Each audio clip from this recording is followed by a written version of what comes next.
The title of the message tonight is A Biblical Outlook. A Biblical Outlook.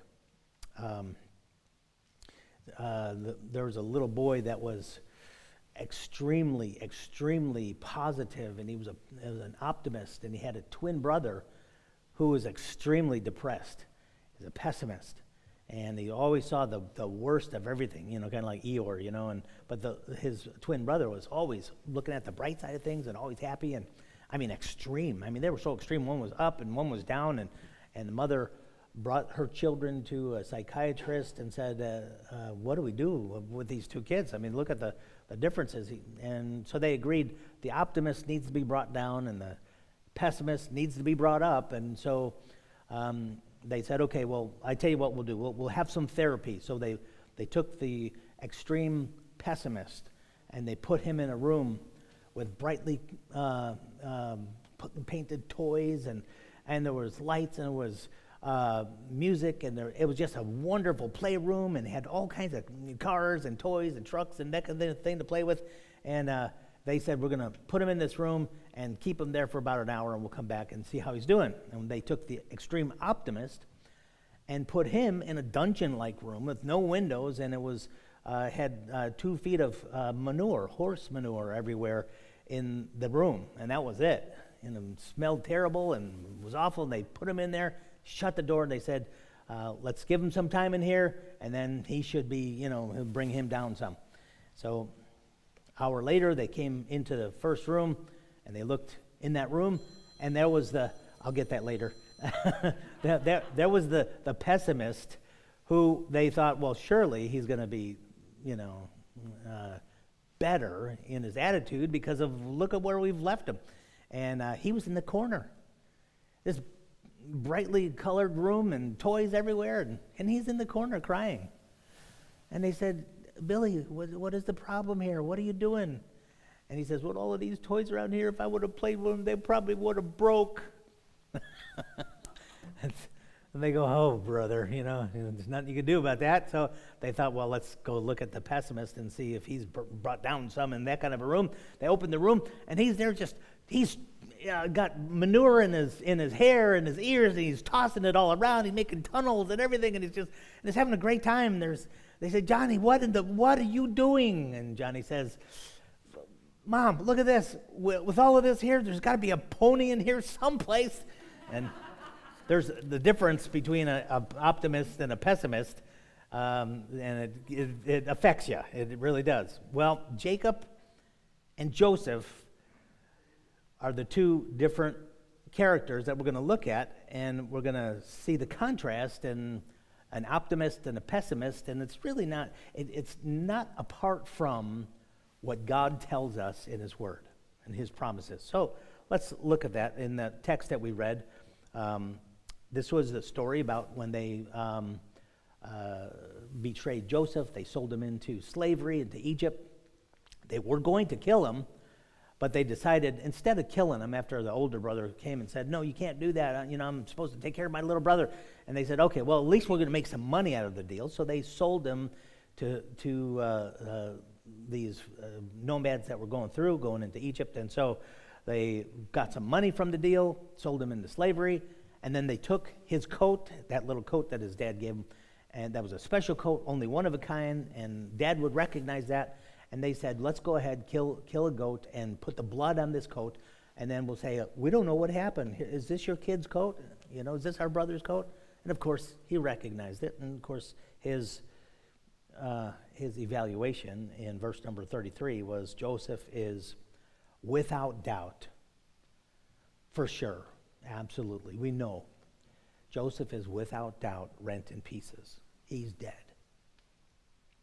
Really interesting to see the reaction of Jacob to his son's fate, or what he assumed that was his son's fate. Of course, now we know the whole story. We know the end of the story and what happened to Joseph and the miraculous things and how God actually saved some nations through Joseph's life.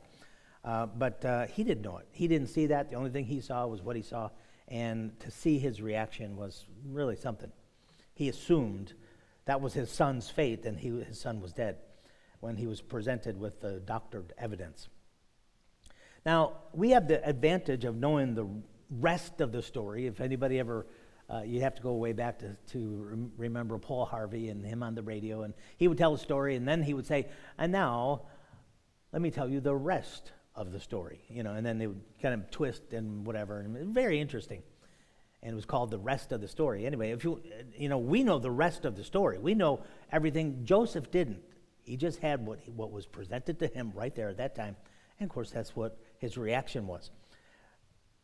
This even told much more about Jacob, about Jacob's attitude, about his operating procedures and his viewpoint of God, actually. And to understand that, just kind of take a look at Jacob's life. So let's look at Jacob's life. He was involved and learned favoritism and deceit in his own family. You remember when he and his twin brother were born, his father loved Jacob, his mother, Rebecca, loved Esau. Or no, the other way around. Rebecca loved Jacob, and Isaac loved Esau. And you know the story where Isaac's coming down to the end of his life. He's getting very old. He knows his days are limited, and he wants to give his blessing, his special blessing, and that's kind of what they did. They would speak their blessing, put their hands on their kids, and speak their blessings to their children.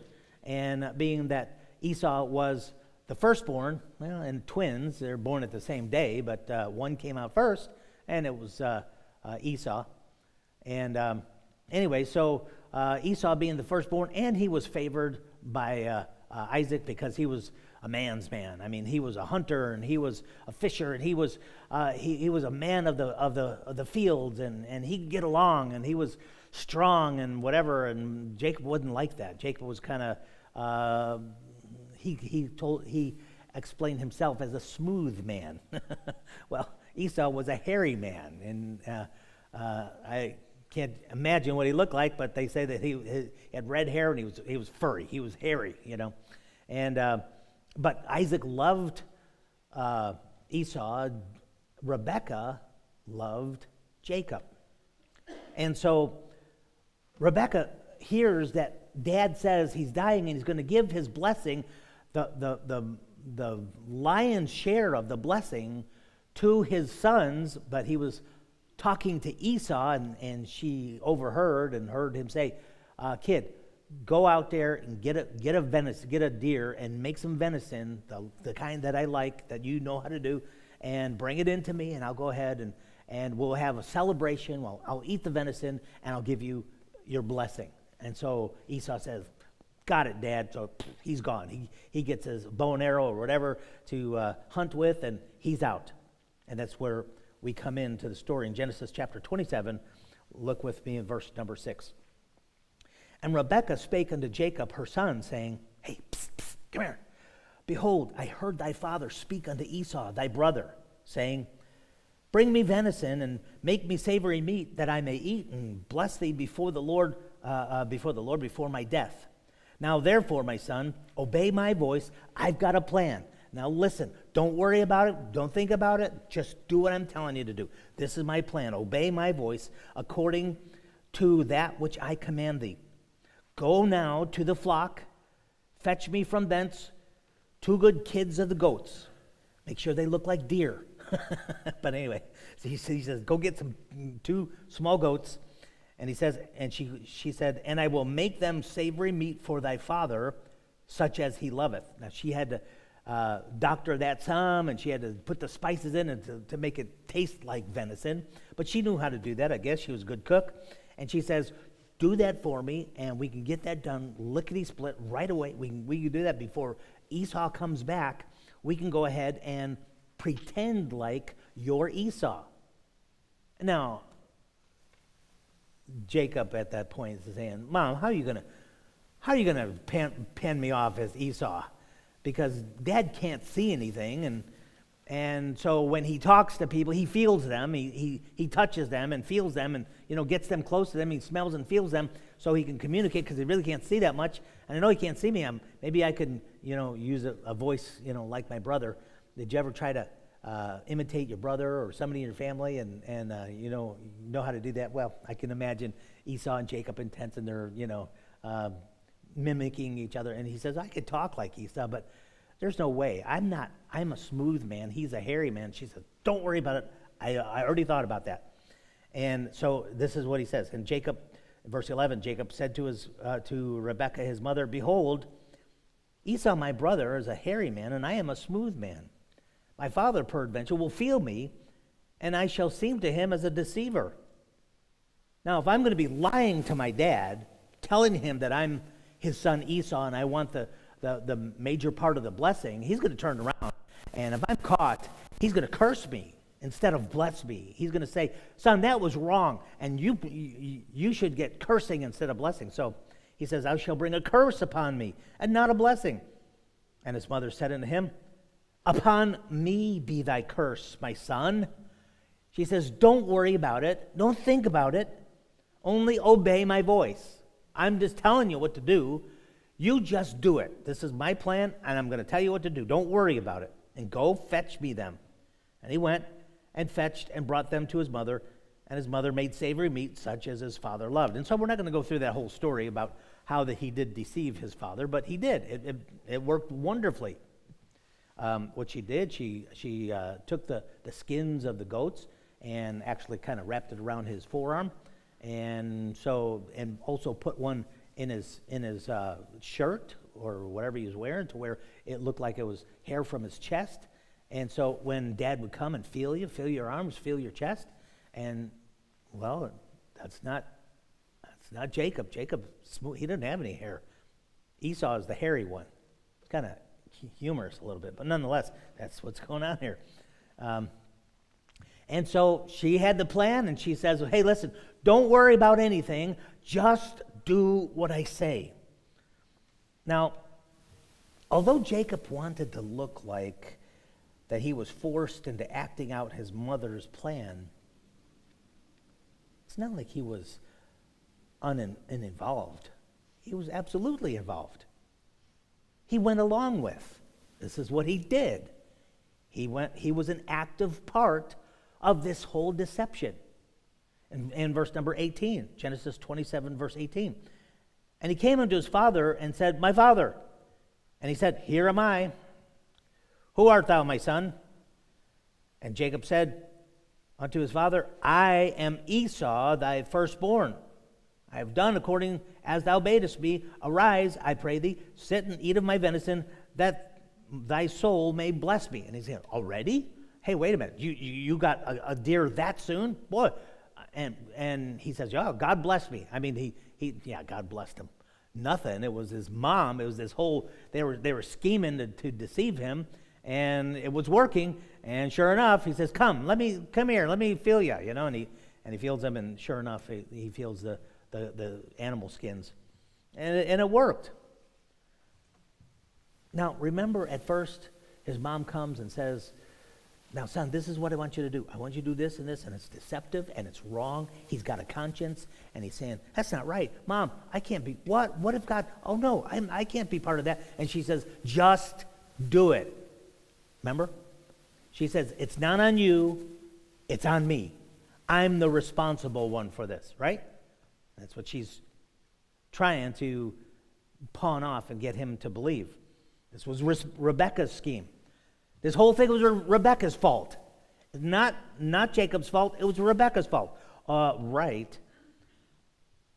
But even when Jacob objected, she told him that she'd take on all the responsibility. This is me. This is not your plan, this is my plan. You just obey. And so you don't have any responsibility. That was not true. That was not true. I want to stop right here and emphasize this just a little bit, because there's going to be times in your life where maybe somebody else is calling the shots, maybe somebody else is saying what to do here or there, and you know what? It's violating your conscience. You say, well, that's not honest, or that's not right, or I shouldn't be part of that, and they say, hey, You're not the one, I'm the captain, you're the foot soldier, you just obey, you do what I tell you to do, don't worry about it. I'm the one that will take the heat, not you. That's not true. Everybody in this pact, in this story, was guilty, had a portion of guilt. Everybody was responsible for their own actions. And so when she says, now listen, you don't have to worry about this, I'm just going to do this. And he goes, okay. And then when Dad asks him, wait a minute, are you Esau? And he says, I am Esau. And he lied to his face, right up to his dad's face. But, he was an active participant in this plan. Everybody in the pact was guilty. Everybody, and by the way, Jacob learned those ways. Where do you think he learned those ways? You know what? We're talking about the 12 children of Jacob, the children of Esau, and all the trouble they had, and why they sold Joseph into slavery. You remember why? Well, that was because there was favoritism. They hated Joseph. Joseph was the favored one. And the other guys, they're like, well, wait a minute, where did they learn favoritism? Pick it up from someplace. I was talking to somebody the other day, and they were talking about having their children going to daycare or going to someplace else where maybe cousins' houses or whatever, and they come back with language. Where did you get that? Well, you pick it up from someplace. Well, what do you think Jacob got the practice? Like, well, this is right, this is okay, this is acceptable to have favoritism. Well, he picked it up. He learned mom's ways. He learned dad's ways. Everybody was responsible. Jacob avoided Esau most of his life because of what he had done and what he participated in here. And Rebecca says, don't worry about it. I'll take the heat. Wait, was that true? No. There was a schism between he and Esau almost all of his life. Feared for his life because Esau was going to kill him.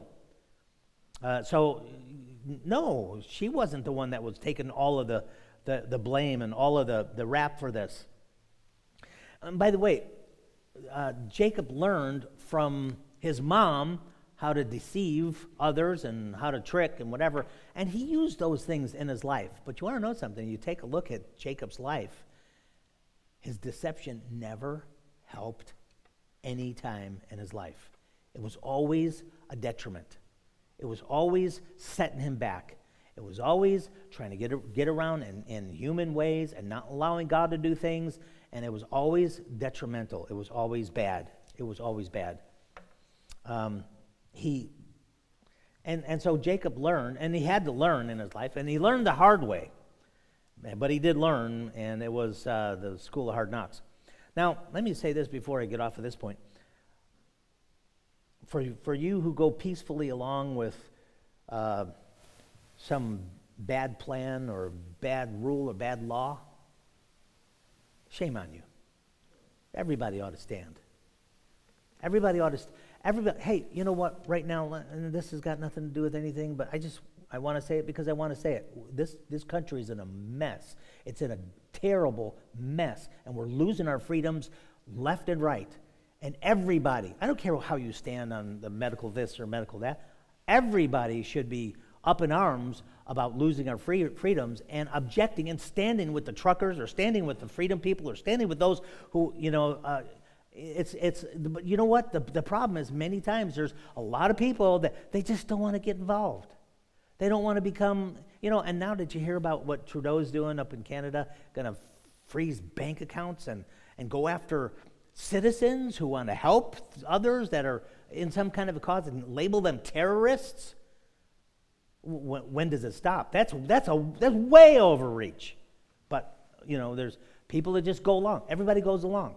There's a few that fight, there's a few that object, and a few that rebel and do right, a few patriots, and there's a whole lot of people that don't help anything. Shame on you.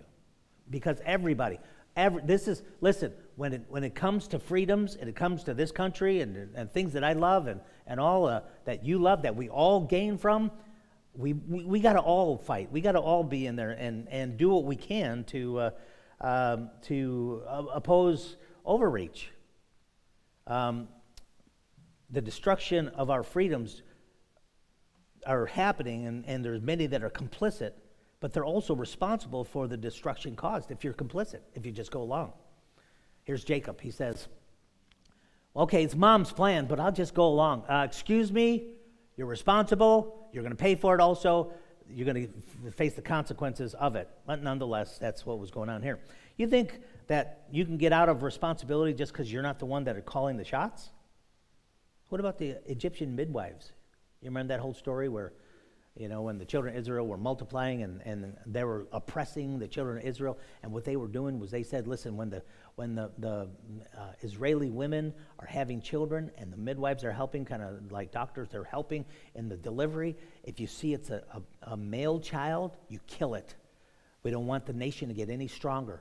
If it's a female, you can let it live because that's not the threat. It's the threat of young men that grow up and someday get into fighting ability, and so the command from the government, from the top, from the king, from the Pharaoh, was kill the male children. Don't let them live at birth. But Exodus 1:17 says, but the midwives feared God and did not as the king of Egypt commanded them, but saved the men, children alive. They recognized that's wrong. Excuse me, that's wrong. We're not doing that. We're not doing that. And they refused to do that. And you know what? God blessed them for it, by the way. He did. It was bad law, and they said, we're not going to do that. And God blessed them for their refusal to do evil. And, when we see sometimes people trying to get out of being responsible because, well, you're not the one that commanded it. Do you know anything about the Nuremberg Trials after Hitler was taken out of the way? And then they had the trials of so many who wanted to pretend like they were innocent, didn't see anything, didn't stop anything, they didn't, make any waves, and they just allowed evil to continue, and they thought, well, we're not the ones that are ordering things, we're just the foot soldiers, we're just carrying out things, or we're just, and you know what, there's plenty of responsibility to go around. Hey, you cannot, everybody has a measure of responsibility. All right, anyway, getting back to the story here. Rebecca says, don't worry about it, just do what I say. We're going to deceive your dad, you're going to get a blessing, you'll be benefited from this, and just shut up and do what I say. And he did, but then he was an active participant in it, and he smarted the rest of his life for it. Anyway, Jacob went along, and he happily claimed immunity from responsibility because his mom says, no, this is not you, this is me. But it didn't work. You and I are responsible for our actions. And then, so he grows up that way, and he grows up deceiving others. And that was kind of his way. That was Jacob's way. He just deceived others in his life. He worked for Laban, and Laban then turned around and he deceives Jacob big time. Jacob deceived others, and he was deceived by many. You remember Laban's switcheroo in Genesis 29, verse 25, where Jacob worked 7 years for Rachel. Rachel.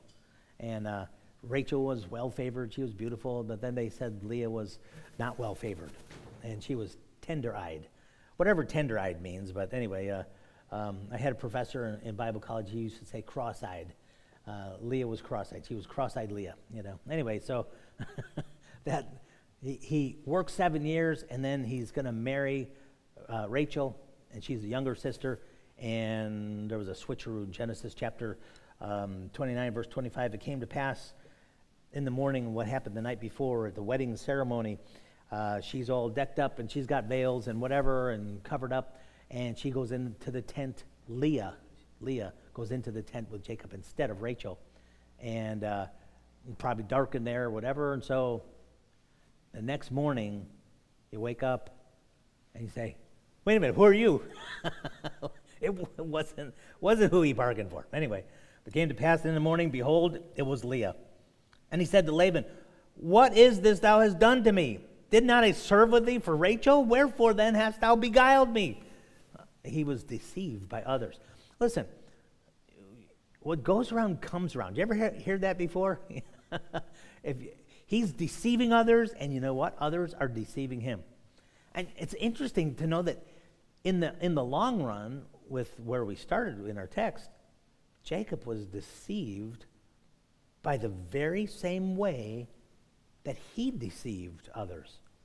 Remember how he fooled his dad with skins on his chest and on his arms? Look at what it says in Genesis chapter 37. We already read this. Verse 31. They took Joseph's coat, that coat of many colors, and killed a kid of the goats, dipped the coat in the blood, and they sent the coat of many colors, and they brought that to his father. And they said, uh-oh, Dad, tell us about this. Whose is this? It was skins, animal skins. They deceived Jacob with animal skins. How about that? He deceived Isaac, his dad, with animal skins. And hey, what goes around comes around. Talk about irony. Well, Jacob was a lesson in the school of hard knocks, you know. Everything that made Jacob to where he was, everything contributed to the way he saw things. You know, half full glass or half empty glass, you know, how you look at things if you're optimist or pessimist. And Jacob was who he was. He had a hard life. And see, the thing about it with Jacob was he made his own hard life. He made his bed. You know, you hear that statement, you make your bed, you sleep in it. He made his own bed. The problems that Jacob had, he brought on by himself. He was his own worst problems. And so he lived a life of hard knocks. And let me tell you something. In the school of hard knocks, it's a good school. I mean, you learn. And it's one way to learn, and bad people do learn. But that school is brutal. It's effective, but it's brutal. You know, I can stop right here and preach a series about the school of hard knocks, about going through difficulties because you're not listening. God wants to bring you somewhere, or God wants to teach you something, and you're not listening, and you think you're going to play hooky in the school of hard knocks? No, that's one thing you can't get away from. Everybody goes through the school, and there is no way to get around going through the lessons that you learn because of your own foolishness. Anyway, this formulated Jacob's outlook in his own life. Things were hard for him. They were extremely hard, but he made it that way for himself. He could have avoided so much, but no. He had to be stubborn. He had to go his own way. He had to not go God's way. He had to, I look at Christians sometimes. You know what Christians do? They put their fingers in their ears when the Spirit of God's trying to talk to them. They say, I don't hear anything. I don't hear it. Nobody's talking to me. Blah, blah, blah, blah, blah, blah, blah. And the Spirit of God is working and speaking and dealing. And he's like, well, I'm stubborn. I'm not going to. Well, go ahead. But, man, you're going to make it hard for yourself. Jacob had to be stubborn, and he was. And thus he was the glass half empty kind of guy. Everything that came along, it's like Eeyore. Oh, no. Woe is me. Nothing ever works out. I might as well go out and eat worms. And everything that happened to him, that's the way that Jacob looked at it, because it was a school of hard knocks in his life. Our text is that example, that the difficulties made Jacob who he was. But wait a minute. Whoa. If difficulties make you negative, then what about the kid in the room with the manure? What about optimists? What about those that don't have that outlook? How about we use the example of Joseph? What about Joseph? Talk about injustices. I mean, that happened to anybody. You can't find one person in the book of Genesis that was any more maligned or more mistreated and got what he did not deserve than Joseph. In our example, where they sell Joseph, and they take his coat and they say, "There you go, Jacob, you recognize this?" And he says, "Without doubt, I know what happened. I absolutely, we know, there's 100%, we don't have to go any further, Joseph is dead." No, he wasn't. Joseph wasn't killed, but that's how he saw it. That's how he looked at it, that he was dead. But no, Jacob affirmed that without a doubt, Joseph is gone. He's dead. Let me ask you something. How do you see setbacks? How do you see trials in your life? You're going to face them. You're going to have a lot of coat of many colors come to you. How are you going to take it? How do you look at it? Better be careful because your outlook, we're talking about a biblical outlook, not having a human outlook, but a biblical outlook. How do you see trials or losses? How do you see difficulties? Well, that's bad. No doubt. That's awful. That's bad. And I'm sorry I ever got into here, that I've ever experienced that. Well, wait a minute. What was God's evaluation of the whole mess? You remember when Joseph was sold into slavery, and then Potiphar's house, and then the jail and all that? What's God's evaluation of that, the whole thing? Genesis chapter 50, verse 20, Joseph himself said this, "But as for you, ye thought evil against me, but God meant it unto good, to bring to pass, as it is this day, to save much people alive." Now, why didn't Jacob say, when they showed the coat, "All right, my son Joseph is now in God's plan, and he's going to do some wonderful things with you"? He didn't say that. Of course, he couldn't. He didn't know. We don't blame Joseph for not coming to that, because we're looking at it from the whole story, from the end to the beginning. But seeing things like Jacob saw things, let me ask you something. If God meant things to be good, to bring to pass, to save much people alive, and God's will was contrary to whatever people are trying to do, but God got his will accomplished, does that mean that we agree with the 11 brothers or the 10 brothers' evil scheme to kill Joseph? Does that mean that was good? Does that mean God agrees with that? Does that mean that we agree with Potiphar's wife, that sorry, low-down, lying scum that accused this man that was trying to be moral and pure and honest and have character, and she lied about him, and they put him into prison? Does that mean that we agree with Potiphar's wife? Well, absolutely not. Does that mean that we agree with Joseph's time in prison and everybody forgetting him? No. But God used all of that for good and to get his will accomplished.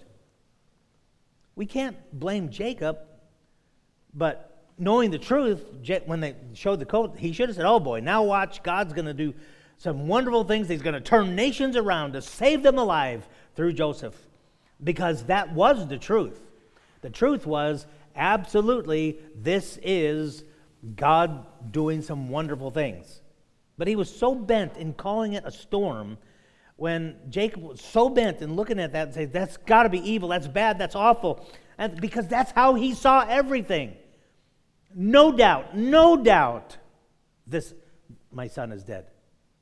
Well, no doubt in his mind, but he didn't see everything. He didn't see things from God's perspective, but he saw it as he saw it from his perspective.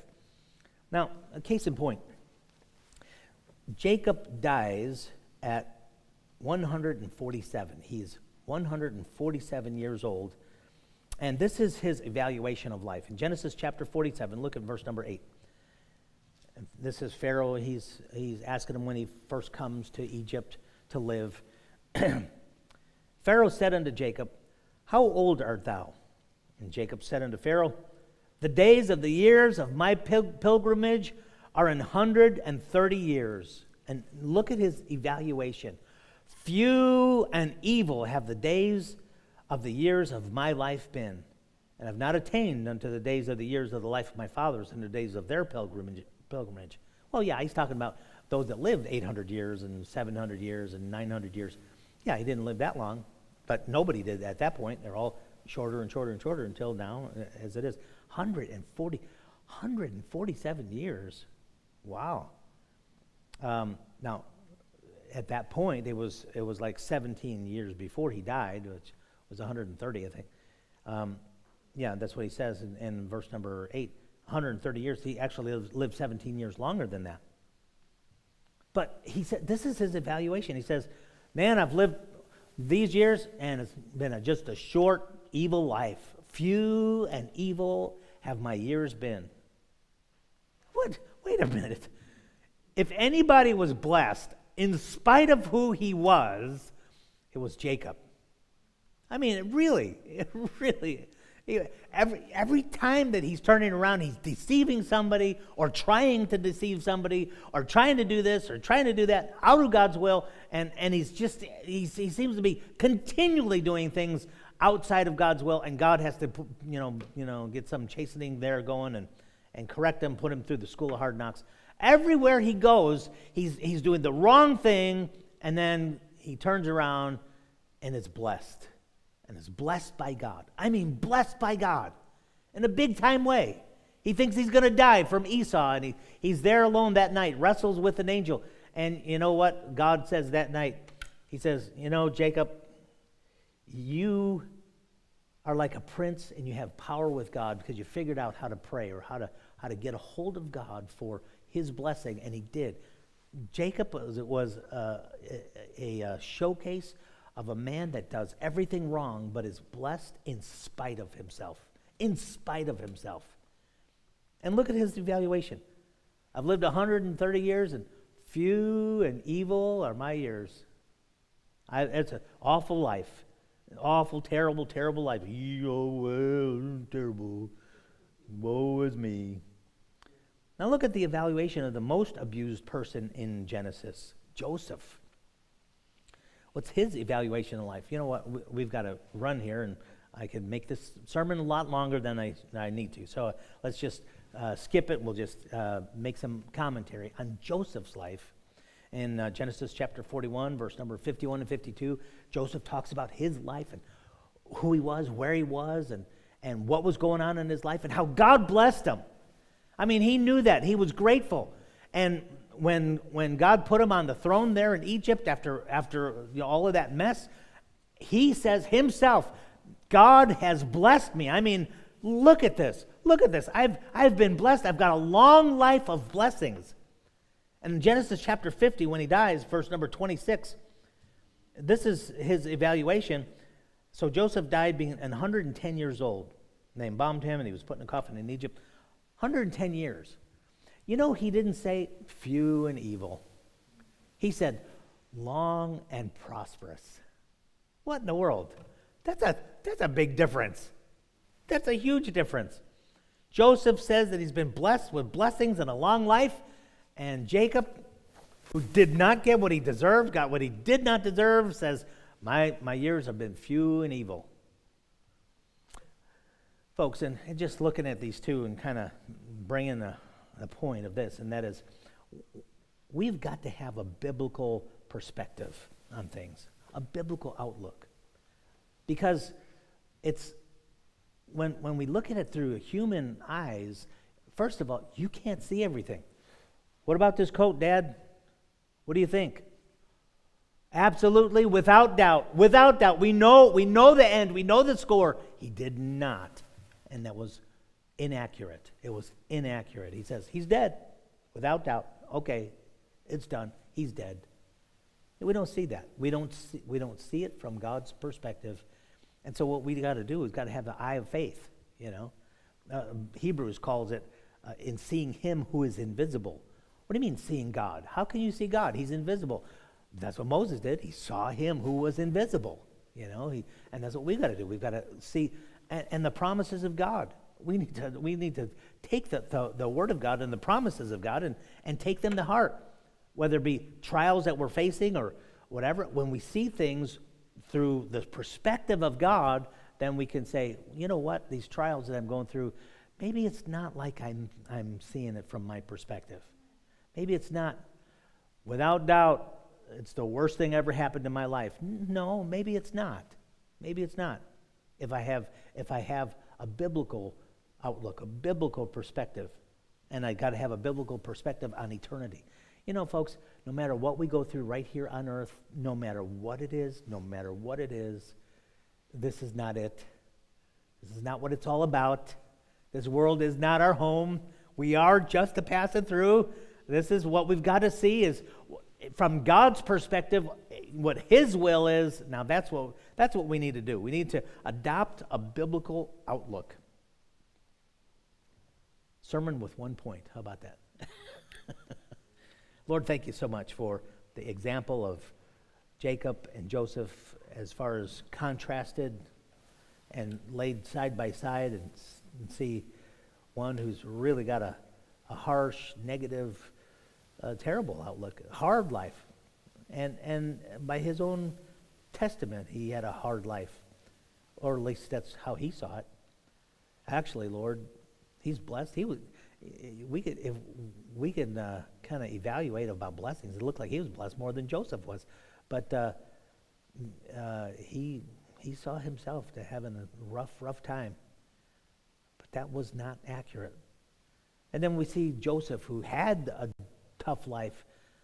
Injustices every time he turned around, or something wrong and something that was not right that happened to him, that others did to him, and it wasn't his fault. And he comes out smelling like a rose and saying, I've got a long life of blessing, and God's been so good to me. Lord, Joseph was the one that said, you meant it to me for evil, but God meant it for good. And boy, he didn't die a bitter, hard man. He was a grateful man. He was a man that was grateful for the blessings around him. What a difference. And Lord, that's the difference in our perspective. That's the difference in our outlook. Lord, I pray that you would have your will and your way with each believer here tonight. And Lord, for those that are not saved, I pray that you'd help them to understand this is the closest thing to heaven they're ever going to see. And as far as hell, this is the closest thing to hell believers will ever see. Lord, I pray that you help us have an eternal perspective on things, not just here and now, but to see the invisible. Lord, I pray, give us a biblical perspective, a biblical outlook on our lives. Lord, I pray that you help us to learn from the lives of Jacob and Joseph. We ask this in Jesus' name. Amen.